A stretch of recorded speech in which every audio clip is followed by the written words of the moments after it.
दोस्तों, हमारी सीरीज चल रही है केनेथ एंडरसन की book man eaters and jungle killers और उसकी स्टोरी चल रही है द मराउडर ऑफ कैंपे कराई। कहानी के पिछले पार्ट्स प्लेलिस्ट में है। आगे की कहानी कंटिन्यू करते हैं। अब गांव वालों और रंगा और बायरा की मदद से केनेथ एंडरसन ने वो गड्ढा तैयार कर लिया। गड्ढे के अंदर बैठ गए। ऊपर से बैलगाड़ी का पहिया रख दिया गया। अब इसके आगे की कहानी सुनते हैं। अब जब केनेथ एंडरसन गड्ढे के अंदर बैठ गए तो उनके सर और उस बैलगाड़ी के पहिए के बीच में 6 इंच का फासला था और जहां से उन्होंने पहिया थोड़ा सा उठाया हुआ था ताकि ये अपनी राइफल से गोली मार सकें, वहां पे भी 6 इंच का गैप था। यानी कि पहिया 6 इंच ऊपर उठा हुआ था।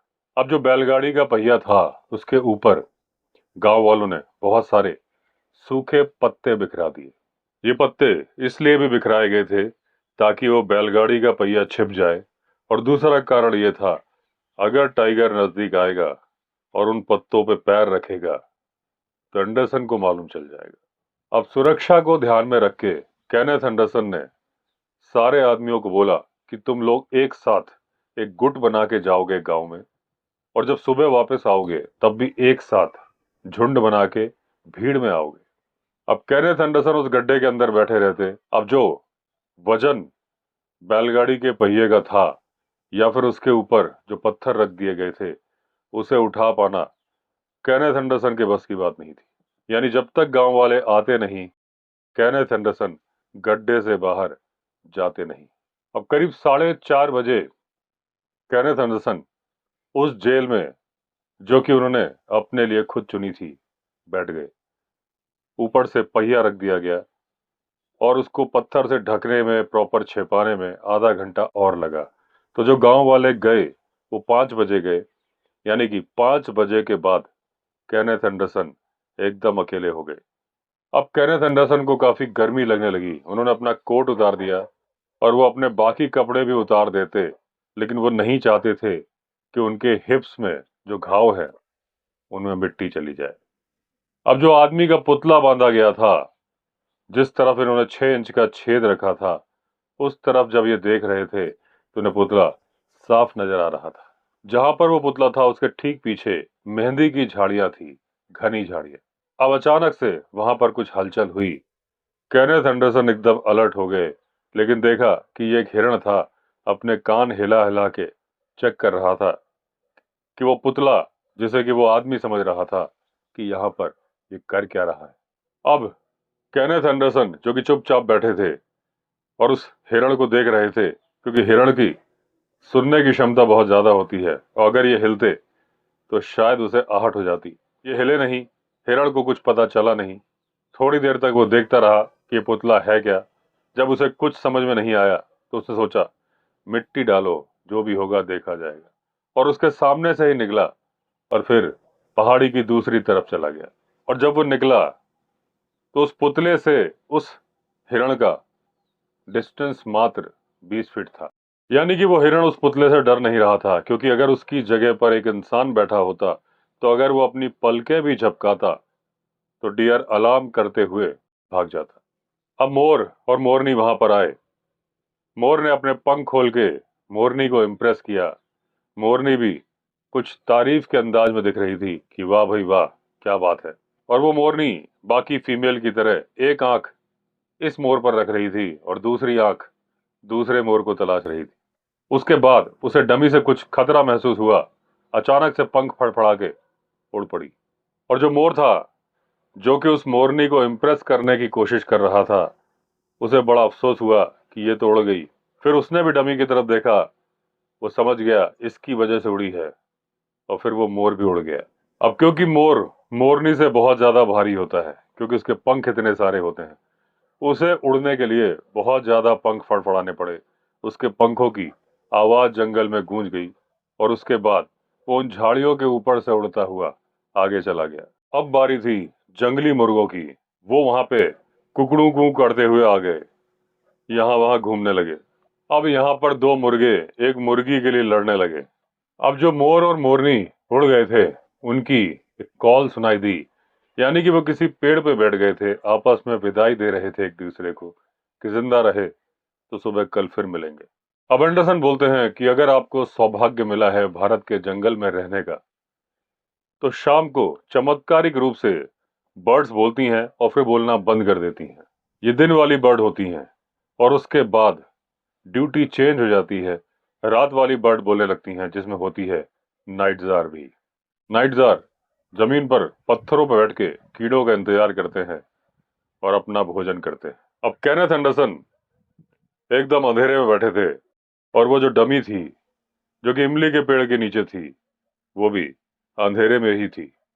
केनेथ एंडरसन का अंदाजा था कि जिस जगह पर डमी है या जिस जगह पर केनेथ एंडरसन है, चांदनी रात 10 बजे के पहले वहां पर आएगी नहीं। रात को 9 बजे एक भालू की गुर्राहट सुनाई पड़ी एंडरसन को। अब वो भालू बढ़ता जा रहा था एंडरसन के ही डायरेक्शन में और करीब करीब गिरते गिरते बचा वो जो कूड़ा कचड़ा, पत्ते और पत्थर रखे गए थे बैलगाड़ी के पहिए के ऊपर। और वो चौंक के देखने लगा कि ये ढेर आज कहां से आ गया, कल तक तो ये यहां था नहीं। अब भालू को लगने लगा कि जरूर कि हो ना हो इसके नीचे मुझे चींटियां या दीमक मिलने वाली। तो वो लग गया अपने काम पर, उन बोल्डर्स को हटाने लगा और उन पत्तों को हटाने लगा। उसका बस चलता तो वो बैलगाड़ी को पहिए को भी हटा देता। अंदर से केनेथ एंडरसन ने शू करके उसको भगाया कि भाग जा, तू मुझे परेशान कर रहा है, मेरा काम भी खराब कर रहा है।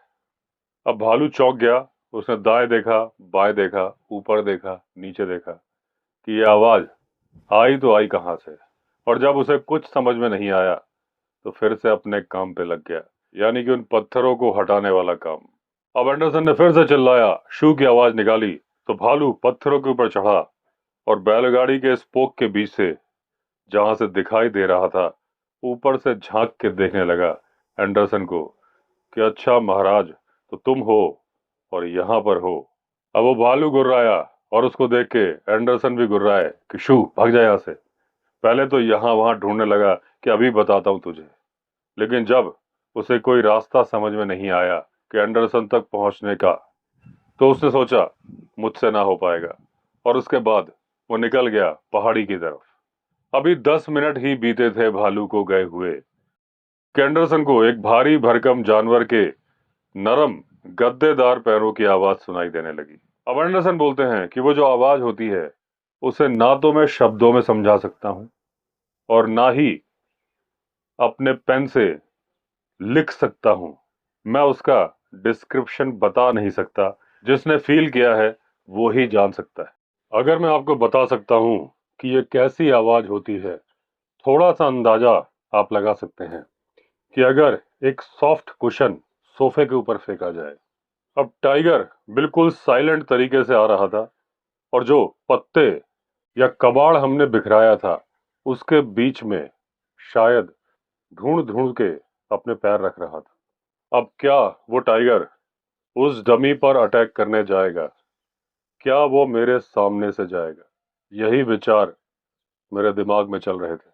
हालांकि चंद्रमा निकल आया था, लेकिन अभी इमली के पेड़ की शैडो उस डमी पर पड़ रही थी। तो वो डमी मुझे दिख नहीं रही थी, लेकिन मुझे मालूम था कि वो टाइगर को दिख रही है। तभी कुछ देर तक सन्नाटा रहा। कितनी देर तक रहा मैं बता नहीं सकता, लेकिन तभी एक छोटा सा पत्थर मेरे सर पर गिरा। टाइगर इस डायरेक्शन से आ जाएगा ये मैंने सोचा नहीं था, लेकिन जब भालू आया था तो वो मुझे समझा गया था कि उस बात की उम्मीद करो जिस बात की तुमने उम्मीद ना की हो। यानी कि टाइगर मेरे ऊपर ही था। अब क्या वजह थी कि वो डमी के पास नहीं गया, सीधे मेरे पास आया, इसका कारण तो मालूम नहीं, लेकिन ऐसा हुआ था।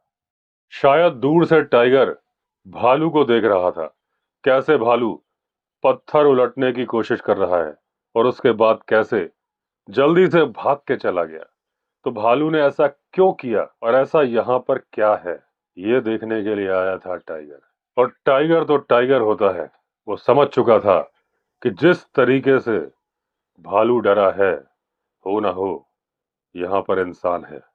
और अगर ऐसा नहीं था तो शायद ये बैलगाड़ी का पहिया जहां रखा था वो टाइगर के आने का शॉर्टकट हो।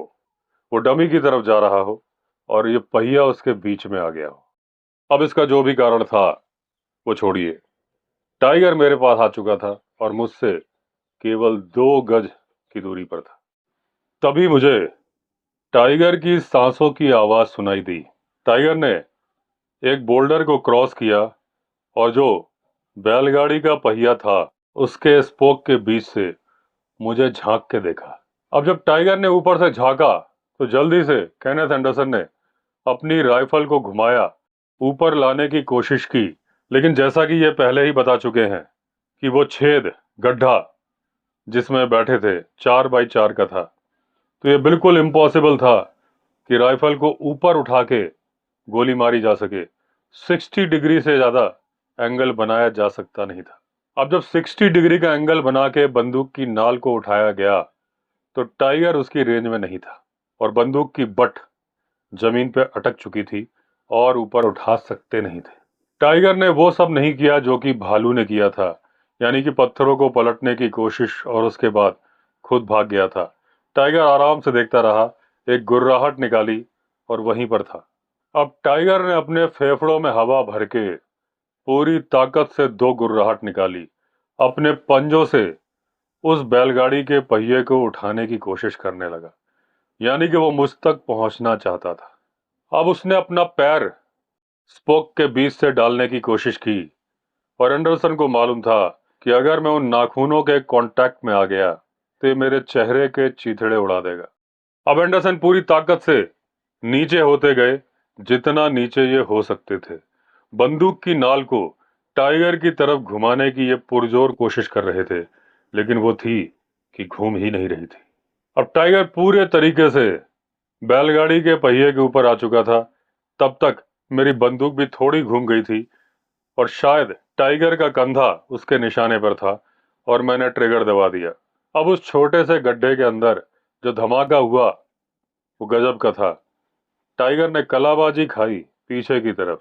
अब अगले कुछ सेकंड तक उसने बोल्डर को काटा, बैलगाड़ी के पहिए को काटा, मिट्टी को खाने की कोशिश की और दहाड़ पर दहाड़ निकालता रहा। अब उसके बाद टाइगर बार बार खड़ा होता था, उछलता था, फिर गिरता था। मैं आवाजों से पहचान रहा था। ऐसा उसने 3-4 बार किया और उसके बाद नदी की तरफ चला गया। 15 मिनट तक वो दहाड़ता रहा और उसकी दहाड़ धीरे धीरे धीमी होती जा रही थी, यानी कि टाइगर जंगल की तरफ जा रहा था। अब जो जंगल में क्रांति आ गई थी, तूफान आ गया था, वो तूफान शांत हो गया था। टाइगर की आवाजें आनी बंद हो गई थी और उन आवाजों से डर के जंगल का हर जीव, यहाँ तक कि झिंगुर भी चुप हो गए थे। उन्होंने इसी में अपनी भलाई समझी थी कि जब तक ये डर उनके दिल से ना निकल जाए, कुछ मत करो, चुपचाप बैठो, क्योंकि पता नहीं ये हो क्या रहा है। घंटों बीत गए, सुबह होने वाली थी। दूर आसमान में बादल नजर आ रहे थे और थोड़ी देर बाद इनको दूर बारिश होती हुई सुनाई दे रही थी, दिखाई दे रही थी। थोड़ी ही देर में जबरदस्त बारिश आ गई और उस बैलगाड़ी के पहिए के स्पोक के बीच से बारिश की बूंदें मुझे गीला कर रही थी। अब बारिश बढ़ती गई।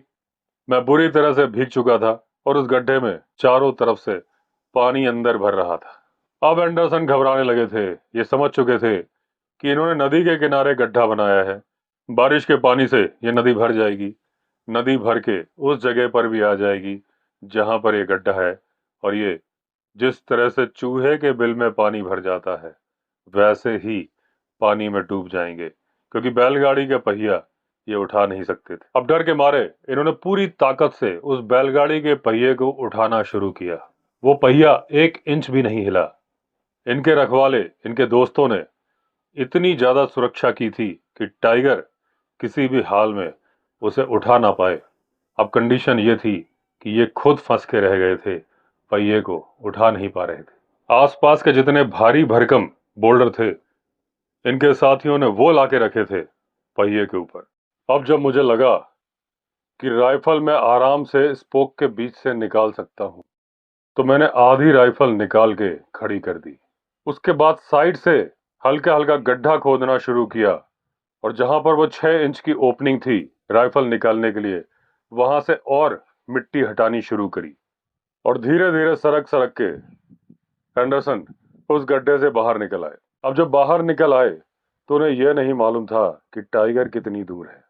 सबसे पहला काम तो उन्होंने ये किया कि वो जो डमी इमली के पेड़ के नीचे रखी थी उसे उठा के ऊपर की जगह पे रखा, क्योंकि बड़ी मेहनत से बनाई थी, कहीं ऐसा ना हो पानी के साथ बह जाए।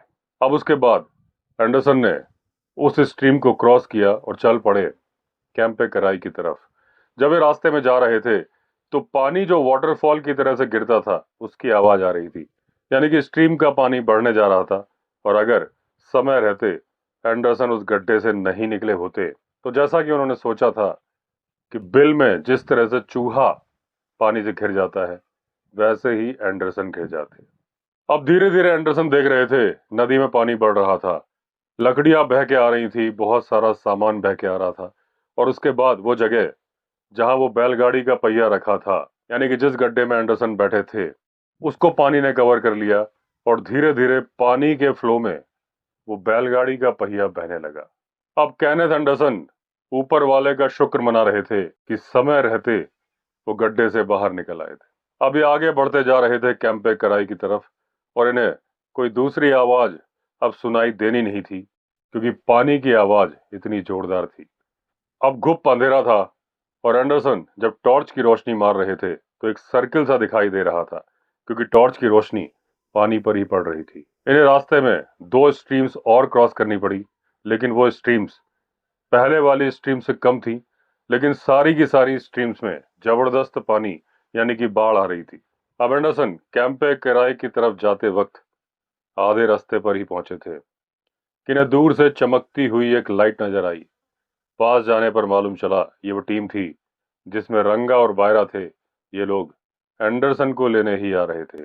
बारिश होने के बाद इन लोगों को अंदाजा लग गया था कि कहीं नदी का पानी ना बढ़ जाए, तो भले ही मैन ईटर का रिस्क था, लेकिन उसके बावजूद अपनी जिंदगी खतरे में डाल के ये लोग एंडरसन को बचाने आ रहे थे।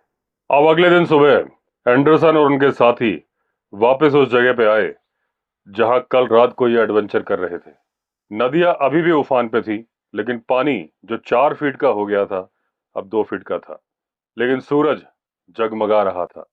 अब वो बैलगाड़ी का पहिया कहीं नजर नहीं आ रहा था, और इस बात की भी संभावना थी कि वो बह गया हो, पत्थरों पर टकरा के टुकड़े टुकड़े हो गया हो। अब इसके बाद दोनों स्ट्रीम्स क्रॉस करने के बाद इनको कोई सुराग नहीं मिला मैनीटर का। जो खून के धब्बे थे कहीं नजर नहीं आ रहे थे, किसी तरह का सुराग तो अब मिलना भी नहीं था। अब 2 घंटे ढूंढने के बाद निराश लोगों का दल, जिसमें कि एंडरसन भी थे, कैंपे कराई वापस आ गया। और उसके बाद 3 दिन तक एंडरसन कैंपे कराई रहे और इस उम्मीद में रहे कि शायद टाइगर की कोई खबर आ जाए। रंगा और बायरा को लग रहा था कि टाइगर पक्का मर गया होगा, लेकिन केनेथ एंडरसन को इस बात पर डाउट था, क्योंकि इन्हें मालूम था कि जब इन्होंने निशाना लिया था ये प्रॉपर निशाना नहीं ले पाए थे, तुक्के पे गोली मारी थी। अब एंडरसन जो छुट्टी लेके आए थे इस मैन ईटर को मारने के लिए, वो छुट्टी खत्म हो रही थी। तो चौथे दिन सुबह कैंपे कराई से एंडरसन वापस चल पड़े बैंगलोर की तरफ। रंगा को बोल के गए बायरा के साथ मैन ईटर की खबर लेते रहना, क्योंकि अगर इन्हें खबर मिलती तो इन्हें पहले पेन्नाग्राम आना होता, फिर धर्मापुरी, वहां से ये मुझे टेलीग्राम भेजते, तब मुझे मालूम चलता कि यहाँ पर क्या हो रहा है। अब जब 10 दिन हो गए एंडरसन को बैंगलोर आए, तब एक टेलीग्राम आया जिसका कि एंडरसन इंतजार ही कर रहे थे। और उसमें खबर थी कि एक खच्चर जो कि एक फॉरेस्ट गार्ड का था उसे मार दिया गया है। अब एंडरसन ने कैलकुलेशन लगाई, तो जब इस खच्चर को मारा गया था और जब एंडरसन को खबर मिली, 4 दिन का फासला था, जाके कोई फायदा नहीं था। तो एंडरसन ने रंगा और बायरा से कहा कि तुम लोग कैंपे कराई पहुंच जाओ, फिर अगर कोई दूसरी घटना हो तो मुझे ऐसे ही टेलीग्राम भेजना। 6 दिन और बीत गए। 6 दिन के बाद एक टेलीग्राम और आया कि टाइगर ने एक बैलगाड़ी हाँकने वाले पर अटैक किया है। वो बैलगाड़ी सबसे पीछे चल रही थी, उसके आगे कई बैलगाड़ियां चल रही थी, और ये बैलगाड़ी आ रही थी मुरप्पुर से सोपाती की तरफ, चिनार नदी के पास। अब इसमें कोई शक नहीं था कि ये मैन ईटर का ही काम था। एंडरसन ने अपनी कार उठाई, धर्मापुरी की तरफ चल पड़े। अपने दोनों साथी शिकारियों को उठाया, चल पड़े पेन्नाग्राम की तरफ। वहां पर अपनी कार छोड़ी, पैदल चल पड़े मुरप्पुर की तरफ। अब वहां जाके एंडरसन को मालूम चला कि वो गाड़ीवान बच गया था। जब टाइगर ने उस पर हमला किया तो वो गाड़ी से कूद के दोनों बैल के बीच में छिप के चलने लगा था। और उसके बाद जब उसके ऊपर बैलगाड़ी की वो लकड़ी थी जिससे कि बैल जुते थे, नीचे गाड़ीवान छिप के चल रहा था, दोनों तरफ बैल थे और उसने जोर जोर से चिल्लाना शुरू कर दिया। उसके चिल्लाने की आवाज बाकी गाड़ीवान ने सुनी और ये देख के टाइगर भाग गया। अब जब उस आदमी से एंडरसन ने पूछा कि क्या हुआ था, घटनाक्रम बताओ, तो उसने बताया कि उसकी गाड़ी सबसे पीछे चल रही थी। पीछे से अचानक से टाइगर आ गया, गाड़ी में उछलने की कोशिश करने लगा। जल्दी से गाड़ीवान कूद के आगे चला गया दोनों बैलों के पास। जब एंडरसन ने पूछा कि गाड़ी पे चढ़ना तो बहुत आसान था, टाइगर तुम्हें खींच के क्यों नहीं ले गया, वो गाड़ीवान बोला, टाइगर आधा ही चढ़ा था, उतने में ही गाड़ीवान कूद के छिप गया था बैलों के बीच में।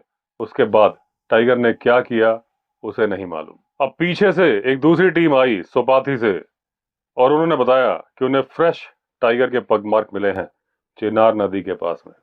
अब जल्दी से ये लोग वहां पहुंचे। चिनार नदी में पानी जो बह रहा था वो बिल्कुल चांदी की परत की तरह लग रहा था और वहां पर जो रेत थी उसमें टाइगर के पग मार्क इन लोगों को मिल गए। और जब ध्यान से देखा तो मालूम चला कि टाइगर लंगड़ा के चल रहा है। पूरा वजन अगले लेफ्ट पैर पे आ रहा था, दाया पैर तो बस छूने के लिए ही रख रहा था। अब जिस जगह का नाम एंडरसन ने स्पाइडर वैली रखा है वो चिनार नदी से इसी जगह पे मिलती है जहां की ये बात कर रहे हैं। अब जिस तरफ टाइगर गया था उस तरफ चलने पर करीब आधा मील की दूरी पर एक चट्टान थी जो कि पानी के बीच में उभरी हुई थी। ये नदी से करीब 4 फीट ऊपर निकली थी, करीब 80 फीट लंबी थी और 8 फीट चौड़ी थी। अब एंडरसन ने सोचा कि ये रात को उस चट्टान पर बैठेंगे। टाइगर जिस रास्ते से गया है जब वो वापस लौटेगा तो इनको ऊपर बैठा हुआ साफ देख लेगा। इस जगह पे नदी काफी चौड़ी थी, हालांकि रातें बड़ी अंधेरी थीं, लेकिन क्योंकि नदी के किनारे चमकीले थे तो उसमें टाइगर इनको दिख जाता, ऐसी पूरी उम्मीद थी एंडरसन को। अब टाइगर लंगड़ा भी था और वैसे भी टाइगर दूर से अटैक नहीं करता है, अपने शिकार के पास धीरे धीरे चल के छिपते छिपाते पास पहुंचता है, फिर घात लगा के अचानक से हमला करता है। और यही उम्मीद थी केनेथ एंडरसन को। अब अपनी टॉर्च वगैरह को प्रॉपरली चेक करने के बाद अपनी .405 राइफल में गोली भरने के बाद एंडरसन पहुंच गए उस चट्टान पे। अपनी राइफल को अपने राइट हैंड साइड पर रखा। क्योंकि नदी का किनारा इस तरफ था तो टाइगर को यह भी नहीं मालूम चलता कि ये जो इंसान बैठा है इसके पास कुछ है। अब अपनी 12 बोर की जेफरीज भी एक्स्ट्रा वेपन के रूप में केनेथ एंडरसन लेके आ गए थे। लेफ्ट साइड की बैरल में थी एलजी स्लग और राइट वाली बैरल में थी लीथल बॉल। अब जेफरीज को अपने लेफ्ट हैंड साइड पर रखा एंडरसन ने, साथ में फ्लास्क में चाय भी लेके आए थे, कुछ चपाती भी पैक करा के लाए थे कि रात में या सुबह भूख लगेगी तो। अपना एक कोट भी लेके आए थे कहीं रात को सर्दी ना लगे, और उसको जमीन पर बिछा के एंडरसन उसी के ऊपर बैठ गए। अब नॉर्मल जानवर दिन को विदाई दे रहे थे और रात वाले जानवर रात्रि का स्वागत कर रहे थे। अब शाम के 7:30 बजे थे और चिनार नदी के जो किनारे थे वो इस तरह से चमक रहे थे कि जैसे कि एंडरसन किसी आइलैंड पर बैठे हों। अब उसके बाद बड़ी हलचल होने लगी। एक टस्कर आया धूम धड़ाके के साथ, यहां तोड़ वहां फोड़ करके निकल गया उस चट्टान से थोड़ी दूरी से। अब उसके बाद जब वो पानी के पास पहुंचा तो हवा का डायरेक्शन मेरी तरफ से उसकी तरफ जा रहा था और तब उसे गंध आ गई इंसान की, यानी कि मेरी। अब उसने अपनी सूंड रेत के किनारे पर पटकी, घूमा, जोर से आवाज निकाली और झूमता हुआ जंगल में चला गया। जो हाथी दुष्ट हाथी यानी कि रोग एलिफेंट नहीं होता वो इसी तरह का व्यवहार करता है। अब शाम से ही एंडरसन चारों तरफ निगाह रखे हुए थे।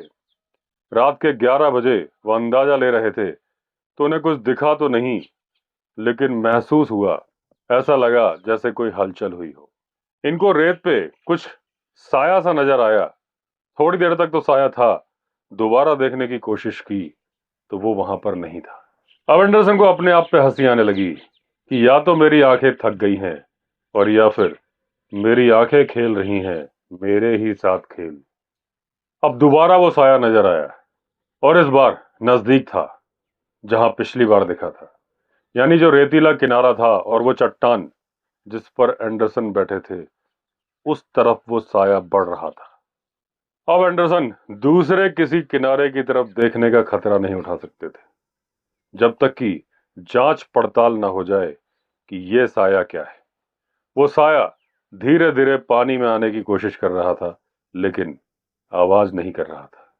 और अब एंडरसन को आइडिया लगा कि ये टाइगर है, जो अपने पेट को चिपका के धीरे धीरे किनारे पर आगे बढ़ रहा था। और अब जब उसे लग चुका है कि वो फाइनल जंप मार सकता है, तो अब वो घातक हमला करने की तैयारी में है। अब एंडरसन को घबराहट आने लगी, पसीना आने लगा और थोड़ी सी कपकपी आने लगी। थोड़ा सा रोमांच आ रहा था, थोड़ा सा डर लग रहा था। लेकिन एंडरसन समझ चुके थे, जो डर गया समझो मर गया, और डर के आगे जीत है। इस बात को ध्यान में रखते हुए एंडरसन ने ध्यान किया ऊपर वाले का, उस परमात्मा का जिसने एंडरसन की रचना की थी। और उसके बाद अपने अंदर हिम्मत जगाई, राइफल को धीरे से घुमाया और कंधे पर लगाने की तैयारी की। टाइगर, जो कि करीब 20 गज की दूरी पर था, उसने एंडरसन को राइफल घुमाते हुए देख लिया और वो समझ गया कि उसके शिकार को मालूम चल चुका है कि टाइगर आ रहा है। अब टाइगर ने अपनी पूंछ हल्की सी हिलाई और अपने आप को समेट लिया, यानी कि अब वो कूदने की तैयारी कर रहा था। एंडरसन ने अपनी टॉर्च जलाई और उसके बाद एंडरसन की बंदूक दहाड़ी, और जब बंदूक दहाड़ी, उसके सेकंड के बाद टाइगर उछला। अब एंडरसन बोलते हैं कि मैं अपनी टॉर्च का धन्यवाद करना चाहता हूं, या फिर मेरी टॉर्च का ये मुझ पर एहसान है कि उसने धोखा नहीं दिया। टॉर्च जली, एंडरसन ने दूसरा शॉट मारा, जब तक कि टाइगर उस चट्टान तक आता। अब जो पहले से उसे घाव लगे थे कि जो अभी का शॉट लगा था पता नहीं, लेकिन उसकी वजह से वो टाइगर चट्टान पर चढ़ नहीं पा रहा था। तीसरा शॉट मारा एंडरसन ने पॉइंट ब्लैंक रेंज से, बिल्कुल खोपड़ी के पास में, और उस टाइगर का कैरियर खत्म हो गया, जो कैरियर वो बना रहा था मैन ईटर के रूप में। अब सोपाथी की तरफ जाते वक्त एंडरसन ने रंगा और बायरा को भी उतार लिया, जो कि बैठे थे मुठी के पेड़ पर। बंदूक की आवाजें उन्होंने भी सुन ली थी, और जो एंडरसन का चलने का तरीका था, उसको देखकर वो दूर से ही समझ गए थे कि आज तो साहब ने किला फतेह कर लिया। अगले दिन सुबह जब चेक किया गया तो एक एवरेज साइज का दुबला पतला मेल था। अब 17 दिन पहले जो बैलगाड़ी के पहिए के नीचे वाले गड्ढे से एंडरसन ने टाइगर पर फायर किया था, उस बंदूक की गोली ने जो डैमेज किया था, एंडरसन की उम्मीद से ज्यादा किया था। वो गोली उसके कंधे के आर पार निकल गई थी, हड्डी को चीर के निकली थी। हालांकि उसका घाव भर गया था या भर रहा था, लेकिन फिर भी टाइगर लंगड़ा रहा था। अब जो पिछली रात इन्होंने पहली गोली चलाई थी, वो टाइगर के मुंह के अंदर घुसी थी और निकल गई थी गर्दन से एक छेद बनाते हुए। दूसरी गोली कंधे पे लगी थी और फेफड़ों से होते हुए बाहर निकल गई थी। और जो तीसरा शॉट पॉइंट ब्लैंक रेंज से मारा था खोपड़ी पे, उसने उस टाइगर के ब्रेन को टुकड़े टुकड़े कर दिया था। अब क्या वजह थी कि यह टाइगर मैन ईटर बना? यह एक ऐसा सवाल है हर शिकारी जो कि मैन ईटर का शिकार करता है जानना चाहता है और दूसरों को बताना चाहता है। अब यह टाइगर मैन ईटर उसी वजह से बना था जिस वजह से ज्यादातर मैन ईटर बनते हैं, चाहे वो टाइगर हो चाहे लेपर्ड, और वो होती है इंसान की गलती। इसको कभी पहले एक गोली मारी गई थी और जो कि इसके दाहिने पैर में ही लगी थी। अब किसी भरमार बंदूक वाले ने 1 साल के पहले इस टाइगर का शिकार करने की कोशिश की होगी, और वो बंदूक पैर में लगी, टाइगर मरा नहीं, लेकिन इसने मारने शुरू कर दिए इंसान। अब इस गोली ने टाइगर को चलने से लाचार कर दिया था, दौड़ने से लाचार कर दिया था और इस टाइगर के दिल में भर दी थी इंसान के लिए नफरत। टाइगर का दाया पैर इंजर्ड था, जो कि बहुत जरूरी है उसके शिकार करने के लिए। अब टाइगर भूखा रहने लगा था, शिकार कर नहीं पा रहा था। मरता क्या ना करता, वो बन गया था आदमखोर। तो दोस्तों, इस तरह से एंड हुई ये कहानी, मैन ईटर ऑफ कैंपेकराई। हमारी अगली कहानी में फिर मिलेंगे। अगर आपने चैनल सब्सक्राइब नहीं किया है तो चैनल सब्सक्राइब कर लीजिए। चलिए फिर मिलते हैं, तब तक के लिए all the best. Vande Mataram.